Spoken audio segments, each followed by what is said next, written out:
Amigos de Agro Más Valor, bienvenidos a un nuevo encuentro con los agronegocios. Aquí hablan los protagonistas de la información. Estamos transitando por el 10º año para nuestro programa, que va de lunes a viernes en Canal A+B a las 7:30 de la mañana, con repeticiones dentro de la grilla de la programación del canal, que está en todo el país, en más de 300 canales cables, en Montevideo, en TCC y Montecable. Y los sábados en Canal 10 a las 7 de la mañana. Vamos a hablar de seguros agrícolas, vamos a hablar de los cultivos de invierno y de verano, de situación y perspectivas, donde es esperable que la soja supere en algunos casos los 3.000 kilos por hectárea. Y también haremos foco en el mercado ganadero. El novillo gordo en cuarta balanza está con una flecha para arriba. Algunos de los temas para este encuentro con la información agropecuaria. Es un gusto estar junto a ustedes.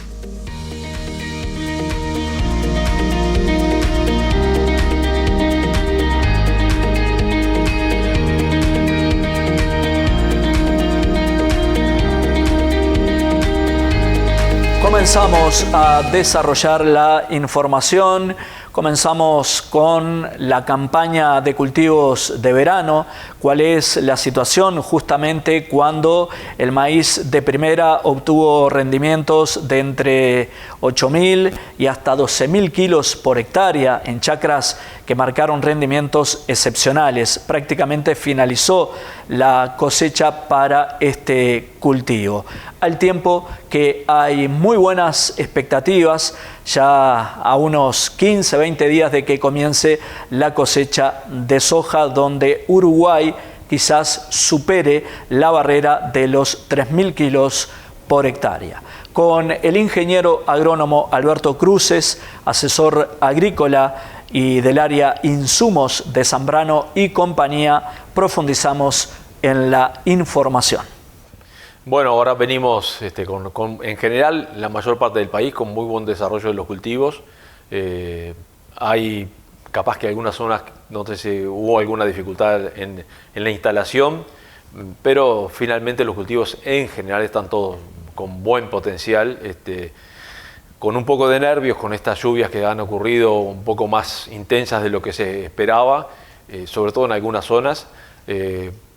Por suerte no pasó lo que pasó en Argentina, donde además de las lluvias hubo unas granizadas muy importantes.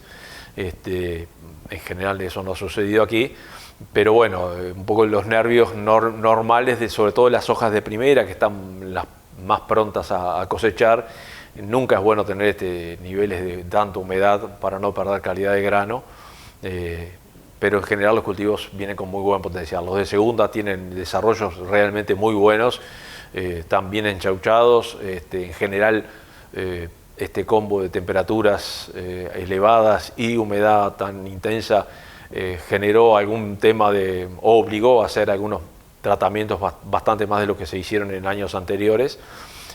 Dejamos de lado el año pasado porque realmente el tema fue otro, pero este año hubo que hacer algunas aplicaciones con el tema de insecticidas, lagartas, chinche. Hubo algún tema de hongos también, pero en general, bueno, los monitoreos, los productores los tienen muy aceitados. Hay además monitoreos privados y monitoreos del Estado, de las instituciones del Estado, que están funcionando y funcionan muy bien, que permiten anticiparse estos problemas. Y bueno, hay por otra parte una gama de productos cada vez más específicos y mejores, con mejor comportamiento, incluso desde el punto de vista de lo que es el cuidado del ambiente, lo cual permite estar muy cerca de los cultivos. Y bueno, lo que hoy se ve en las chacras, ojalá lo tengamos prontamente y con buenas calidades en las plantas de silo, ¿verdad?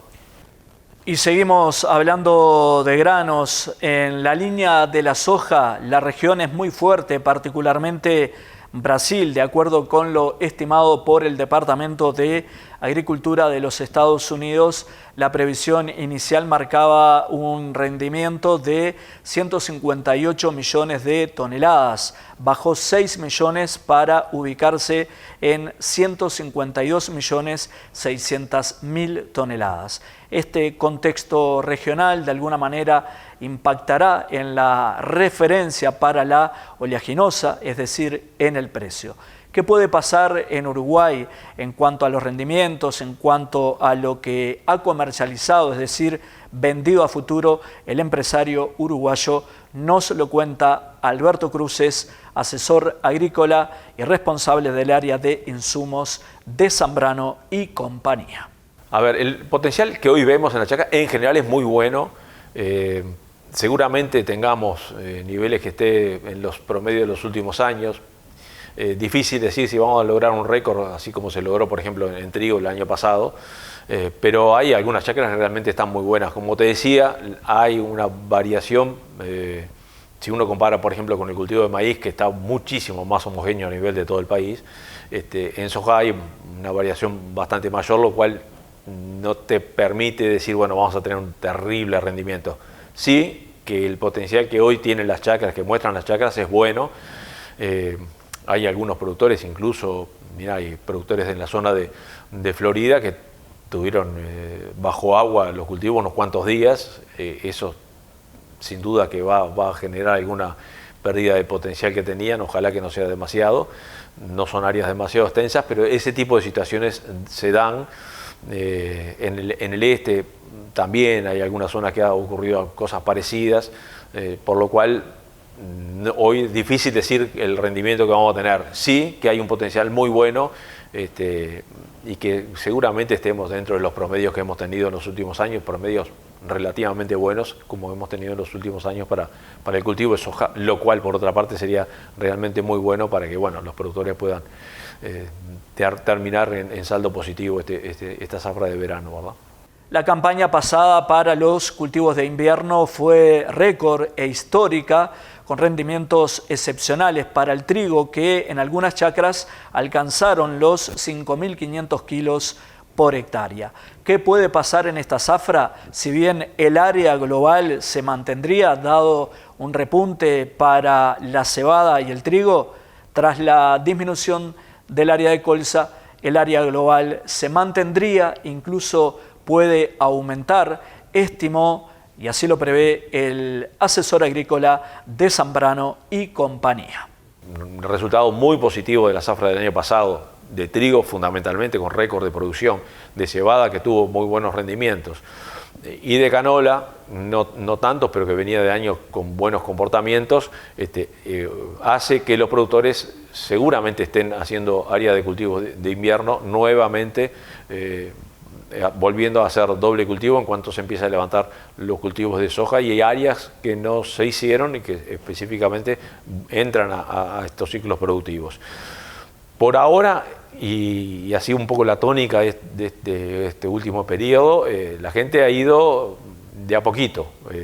Lo que normalmente pasaba en años anteriores, que había ya una demanda armada para trigo, para cebada, para canola, este año se ha ido armando recién ahora, una semana anterior a la Semana Santa y ahora posterior a la Semana Santa, que se empezaron a ver las primeras demandas. Área de cebada seguramente se va a hacer, es un cultivo que ha andado muy bien.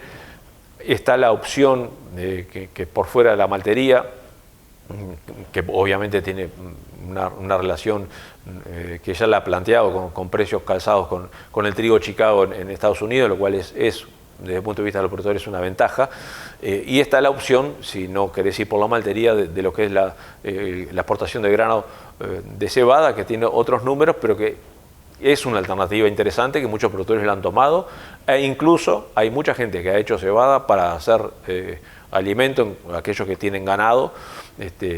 Son alternativas realmente interesantes. El cultivo de cebada es un cultivo bien interesante, tiene una facilidad de sembrarlo un poco más tarde, se cosecha capaz que más temprano, es un rastrojo realmente muy, muy bueno para hacer después una cebada. Trigo seguramente igual o capaz que superior al año pasado, y capaz que el cultivo que va a tener alguna diferencia con respecto a años anteriores sea la canola.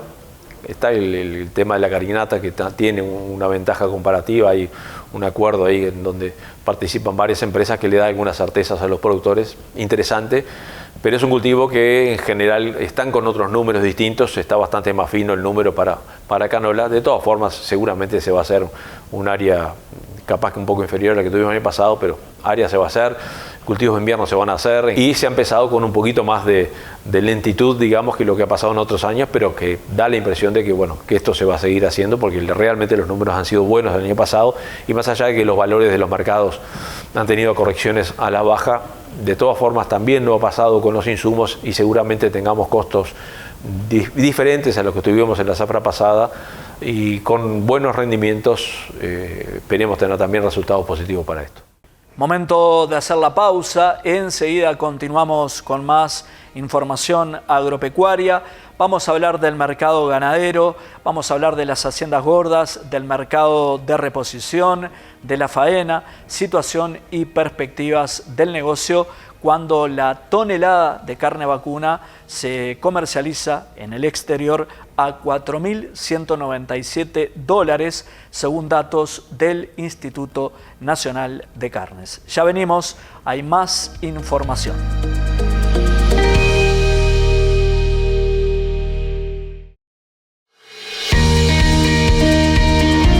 Seguimos adelante, seguimos con más información, como siempre, Agro Más Valor con los temas importantes. Estamos transitando en los 10 años de este programa que recorre el país. Hemos estado en eventos representativos en las últimas semanas. Y se viene Expo Melilla, la expo rural que organiza Asociación Rural del Uruguay en su predio, ubicado a pocos minutos del centro de Montevideo. Así que les propongo estar atentos a nuestro programa que va de lunes a viernes en Canal A+B y los sábados en Canal 10. Además, en las redes sociales.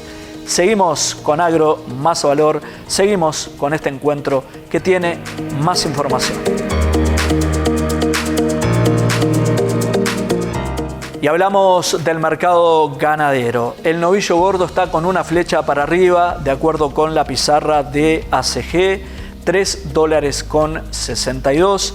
Incluso hay negocios de hasta $3.70. Vamos a monitorear el mercado cuando es esperable que la faena aumente tras un descenso del orden de las 8.500 cabezas.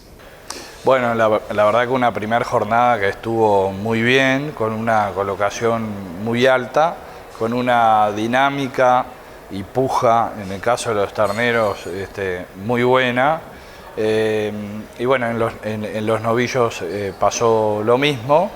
Una ternera que es un promedio de 2,66, un máximo de 2,95 y en general la verdad que un muy buen remate.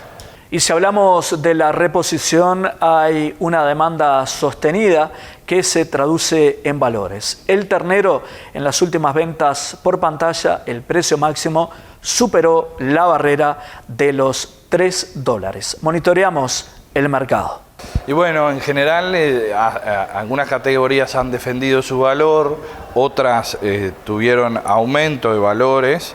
Por ejemplo, en el caso de los terneros subió un 1,5%. Hay que ponderar que ya en este remate entramos más en la zafra de lo que son los terneros, por lo cual aparecieron terneros un poco más livianos, ya no tanto los terneros de 220 kilos arriba, más bien parte de la ternera entre 160 y 190 kilos.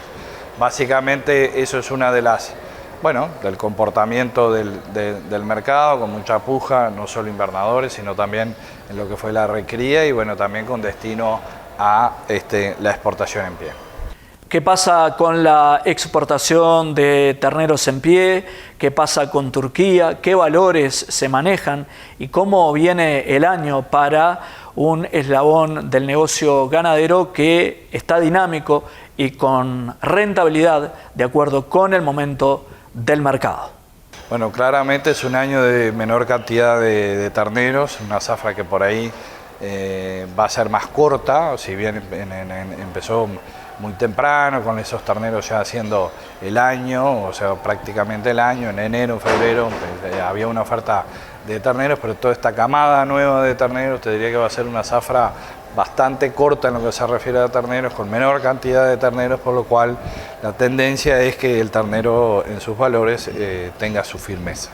Bueno, la verdad que hace pocos meses cerramos un año 2023 que veníamos acarreando una seca importante, de alguna manera terminamos casi el año con una resaca de lo que fue esa seca, hablando a nivel de pocas pasturas, de que los ganados se tuvieron que reacomodar, y eso bueno, fue pasando, entramos a un año con un forraje bastante más alto que el año pasado, y vamos 3-4 meses con realmente una primavera, por así llamarlo. Ya estamos en otoño, se siguen dando muy buenos días de calor, días con buenas aguas, y bueno, un stock forrajero que no solo en su cantidad, sino su calidad ha sido muy bueno. Las cosechas en general de los cultivos veranos vienen siendo bastante buenas, algo atrasadas ahora por la lluvia, pero también entendemos que los verdeos van a explotar, por lo cual van a tener necesidad de ganado. Entonces entendemos que la demanda va a seguir firme en lo que se refiere a la reposición y bueno, y al gordo también. Momento de hacer la pausa, momento para recordarles que la información agropecuaria en radio está en El Espectador 810 AM, la primera radio. Hablamos de dinámica rural, iniciando la programación de la radio de lunes a viernes en vivo, los sábados de 8 a 9 de la mañana y el domingo el resumen semanal. En Dinámica Rural hablan los protagonistas de la información. Los espero, pero ahora la pausa, ya seguimos con más información.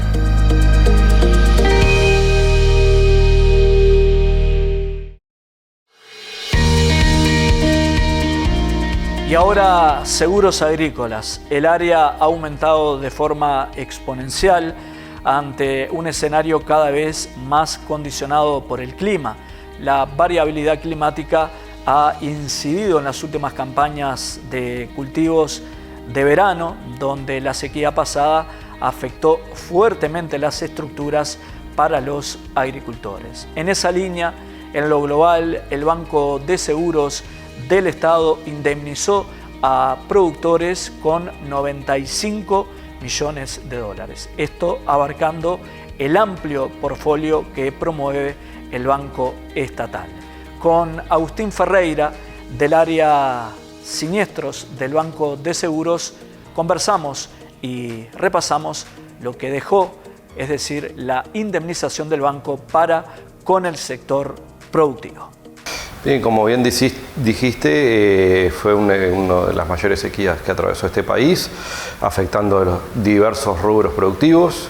El banco ahí, con la cobertura de rendimiento por sequía en los cultivos de verano, soja y maíz, hizo indemnizaciones, en particular por los eventos de sequía de 83 millones y por otro tipo de coberturas, granizos, resiembras, etcétera, totalizando los 95 millones que mencionaste para los cultivos de verano. Sin duda un aporte importante, el banco logró apoyar unas 180.000 hectáreas, la zafra pasada, el cierre en el verano de 2023, y después además hay otras empresas del mercado que también hicieron un aporte que ayuda un poco a disminuir lo que fue el golpe de la sequía en los productores. Para este año el banco logró apostar y mejorar la cobertura desde el punto de vista de alcanzar las 250.000 hectáreas aproximadamente, con rendimiento que afortunadamente fue un año bueno con respecto a la sequía. Capaz que no estamos pasando para el otro lado con exceso de lluvia, pero que viene siendo sin duda un año muchísimo mejor que lo que fue el año pasado. Más adelante, el asesor del Banco de Seguros del Estado sugirió que el productor asegure de forma temprana su producción para obtener más cobertura y a su vez otros beneficios que prevé el Banco Estatal. Sí, ahí nosotros siempre sugerimos la contratación temprana de los seguros de punto de vista de poder darle la mayor posibilidad de coberturas a cada cultivo. Ahí depende de las coberturas que el productor quiera contratar, pero por ejemplo si quiere contratar resiembra, el banco tiene plazos estipulados para la contratación de esta cobertura que son previo a la siembra de estos cultivos. Entonces si uno quiere contratar resiembra ahora en cultivo de invierno, que es lo que se viene más próximo, tiene que contratarlo antes del 30 de abril. Y en ese sentido hacer todas las averiguaciones, todos sus análisis que tenga que hacer para ver cuál es la cobertura que entiende más apropiada para su cultivo y para su sistema de producción. Después, obviamente, durante el resto del ciclo de cultivo se pueden seguir contratando otras coberturas, granizo y viento, por ahí es lo más demandado en otras etapas del ciclo de cultivo, tanto de invierno como de verano. Más adelante Ferrari se refirió sobre que ya hay algunos productores indemnizados, particularmente productores lecheros, donde las abundantes lluvias y los temporales que han afectado el verano y parte del otoño han incidido negativamente en los cultivos de invierno, es decir, los cultivos forrajeros. En este sentido, el asesor del Banco de Seguros aportó información sobre cómo se está dando respuesta y cómo se viene analizando el actual escenario climático. Bien, en el 2024 todavía se están procesando todavía inspecciones por estos eventos de lluvia, que básicamente lo que hay es, hay alrededor de entre 50 y 60 productores lecheros a través del seguro que tenemos con Prolesa, donde seguramente haya pérdidas a nivel de las siembras de los primeros verdeos de invierno, avenas, raigrances. Y eso se está todavía en proceso de inspecciones para evaluación bien cuál es el daño y posteriormente cuál es la liquidación del siniestro. Sí, obviamente el pasado invierno tuvimos indemnizaciones ya vinculados a cultivos agrícolas, sobre todo en dos riesgos importantes que es granizo y heladas.